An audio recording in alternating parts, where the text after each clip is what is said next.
this, of course, will answer, the oral arguments there will be addressing and the one question that the Supreme Court has agreed to answer, and that is there any constitutional limit? Is there any law that pre-viability law in the nation that is constitutional? And we know that if they answer any version of yes, then we have a completely different situation on our hands. And hence, Governor Noem, who I'm going to ask a couple of questions here, and is really why we're here. But I did want to mention one thing, and that is that, in 1973, when the clamp was put down on democracy and our ability to work out this extremely complicated, difficult issue, where it made that debate completely unworkable. They also clamped down in many ways on, certainly in science and science ability to make its way into the law. It also caused a surge of women getting involved in the political process that did not agree with the other mold of women who were getting involved in the political process. That's why Susan B. Anthony List forms in the early 90s. When Governor Kristi Noem, then Congresswoman Kristi Noem, came to Congress, she was one of the people that put the lie to the idea that women are monolithic on this issue, that abortion would be the great liberator for women. In fact, what we know is that even pro-choice women agree with definite limits on the abortion practice. So that's why it's so appropriate, if there is going to be some unfolding of a new policy in our country that perhaps gets in line with the rest of the world, catches up to science, and catches up to where women really are, that women will be very much in the lead, and no one more than Governor Noem. I was so proud to be with her as she signed into law in South Dakota the Non-Discrimination Abortion Act. That's the generic term. That has been passing all across the country, and one of the reasons that the court has felt the incredible pressure, due pressure, to readdress Roe versus Wade in this Dobbs decision. So let's go to you, Governor. Thank you for being with us here this morning. I wanted to just ask you, just very generally first, from your perspective, what is so significant about this case for our movement and for women? Well, thank you, Marjorie, and thank you so much for inviting me to be a part of this important event today. And later this week, what the Supreme Court is doing by hearing the oral arguments in the Dobbs case, it is perhaps the most important oral argument that we will have in decades. And we're hopeful that this case is going to spell out the end of Roe v. Wade. And somebody has to be speaking up for these children, especially for the unborn, their innocent lives, and that's what all of us is called to do. And it's not just enough to talk about it and to draw attention to it. We actually have to do something too. We actually have to go out and take actions that defend lives and save lives. And you know me, and you know my history working on pro-life legislation from the time I was in the legislature to being in Congress, now as governor, and why when I ran for governor and my very first act was to create a position in my office that was defined as an unborn child advocate, someone in my office that would spend every day looking for pieces of legislation to pass that we could work to build momentum to defend life, that we would look for regulations that we could enact as a state that would protect life, and then also to do things like joining this brief on this important case that's coming before the Supreme Court this week as well. We have to continue to weigh in on all of these different issues, and that's a lot to accomplish. Just this last legislative session, we did 8 different pieces of pro-life legislation brought through our legislature. And working with you and the Susan B. Anthony list was incredibly important for us. I joined a brief on this case specifically to push back on the narrative that a woman can't be successful if she has children.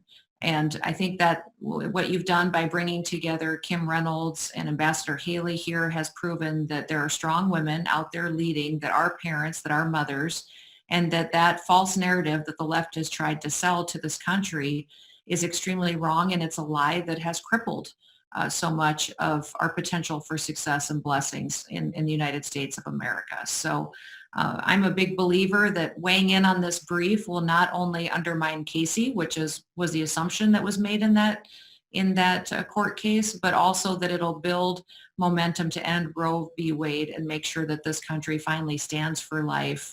I was born just a year before Roe v. Wade went into place. And so I don't know really much of anything except a country that has had this unjust situation on our books. And I'm so excited that I'll be around to watch that finally be torn out of our history books, and that we will now be a nation proud of our mothers, proud of our babies, and proud of our future. You're leading in South Dakota, but you're also leading in the nation and leading women who have had this sometimes closeted view, and were made to feel that they were unpopular among women at times. But as it turns out, it has become the dominant view that most abortions are unacceptable to most women. In fact, Susan B. Anthony List had our brief to the court. We were joined by 79 pro-life women lawmakers from across 45 states. So you're in beautiful company. And I think as we look to the future, after June or July, when this case is handed down, we'll be looking to you and, of course, our brothers who agree with us, and locking arms and making a difference in the world, and bringing and catching us up to the rest of the world at a minimum, but doing the best that is authentically American and affirming of our constitutional and founding documents, what's rooted in there. What I'd love to, we have a very brief video from Governor Kim Reynolds that echoes some of the things that you've talked about, but is uniquely her as well. So Prudence over here is gonna put that up here. And then I'll ask you something about what she has to say. You bet.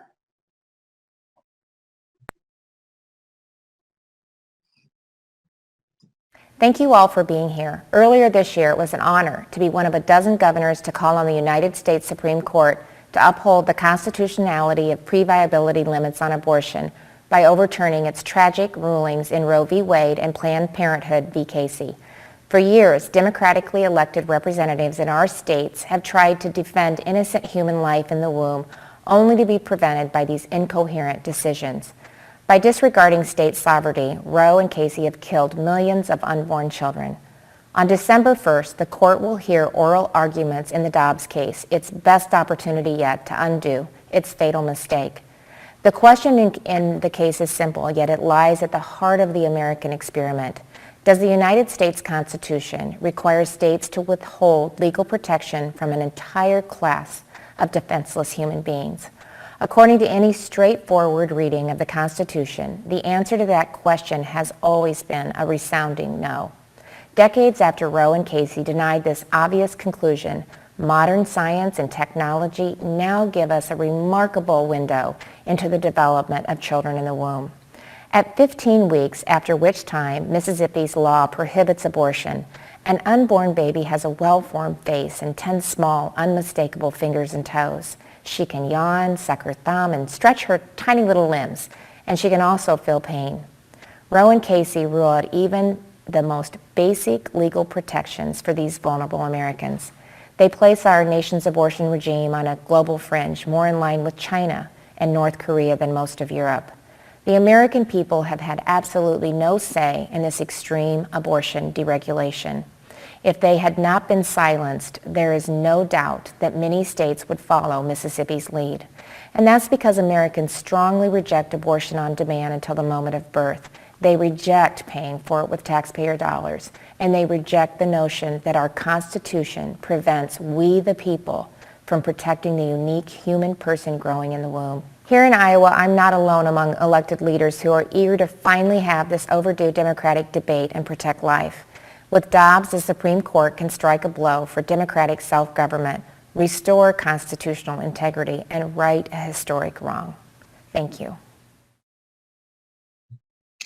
So, Governor Noem, I want to reference here what Governor Reynolds mentioned about this long overdue debate. It is a long overdue debate, almost 50 years in the making.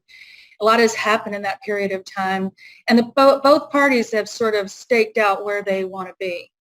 The Republican Party has generally, of course, won for life, but also has done things like you've done, pain bills, 15, 20 weeks, non-discrimination bills, very popular measures in the minds and the hearts of people. The polls show all over in every demographic, except for the most left-wing.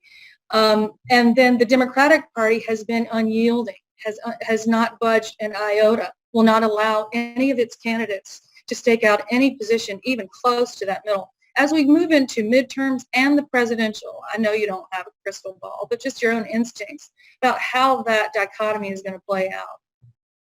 Well, I think that so many times we've seen Democrats and liberals that are pro-choice point to the fact that it's not a life, that they don't have the data to back up this being an actual child. And they've also pointed to this being a decision between a woman and her doctor. And they've undermined every single one of their own arguments. In fact, science day after day after day reveals more and more proof that this is a life from the point of conception. If anything, doctors and medical professionals across the world are recognizing more and more that life begins at that moment, and science is backing up the pro-life argument. The other discussion, for instance, I just did an executive order that banned telemedicine abortions. This was something the Biden administration was trying to promote and put forward to allow a woman to call in over telemedicine, get some drugs sent to her that she could abort her baby. For years and years, we've heard liberals talk about this decision on abortion being between a woman and her doctor. Now they're changing their complete argument to now this can be a decision between a woman and virtually any stranger over the phone. She doesn't even have to prove it's a doctor or a personal relationship with her or an informed decision. And by me stopping that in the state of South Dakota, we've clearly said, no, we're standing for life. We're not going to make it easier for us to kill babies in the womb, but also make it much more dangerous for women to get this kind of an abortion than virtually any other kind. But then also send the message that this clearly is hypocritical. It's hypocritical of the left and the liberal to say for years and stand on the argument that this is a medical decision between a woman and her doctor, and then to turn around and try to promote something that allows a woman to make an impromptu decision, not well informed, over the phone or on the internet between her and any kind of a stranger.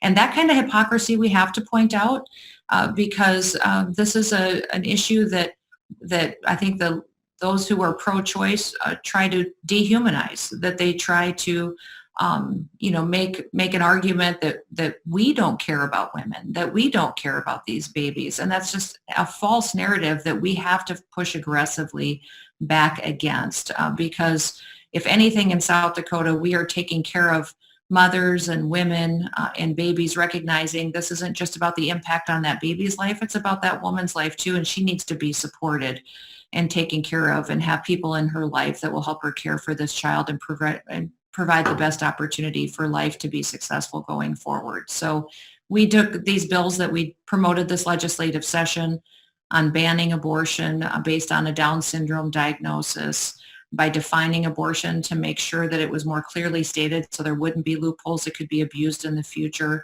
a Born Alive protection bill. All of these are incredibly important debates and discussions to have to educate the public on what the science is, to educate them on the hypocrisy of pro-choice people, and even the Supreme Court decision that we have later this week with Dobbs going forward. Following that discussion is a bill that's coming to the Supreme Court as well from the state of South Dakota. It's Planned Parenthood v. Noem, which I am very proud to champion and to fight Planned Parenthood on this narrative that as well, we have a couple of opportunities here to make a case to undermine and remove Roe v. Wade that I think South Dakota is very proud to go down in history as fighting on the right side of. Well, we're very proud of you and very grateful. I think that all the things that you have set forward, including our very strong focus on the needs of women and children that are born, and serving the mothers and their babies, not in the political focus because it's not political work, but has been growing silently into 2,700 centers all over the country in almost every community, and that movement is growing and a beautiful thing to see. That movement is so compelling, and the measures that you have pressed are so compelling that we predicted the Susan B. Anthony list, because of our focus on electing women like you, that this will aid our candidates that support for your position. And the unyielding Democratic Party either is going to force them to accommodate, or they will see themselves losing at the ballot box more than they realize, because there could be quite a tidal wave coming after the Dobbs decision. I'm incredibly grateful to you. Thank you so much for joining us. I want to thank all the media again for joining. This has been recorded and we'll be sending this to you. Also, if you have questions that you would like addressed, please get a hold of Prudence in our office, and she'll be happy to get back to you. Thank you again, Governor Noem, and we look forward to more conversations in the future. Oh, thank you, Marjorie. Thank you for all your work on behalf of Life, and thank you to the Susan B. Anthony Group and all those members. Incredibly important work you do every single day. Thank you.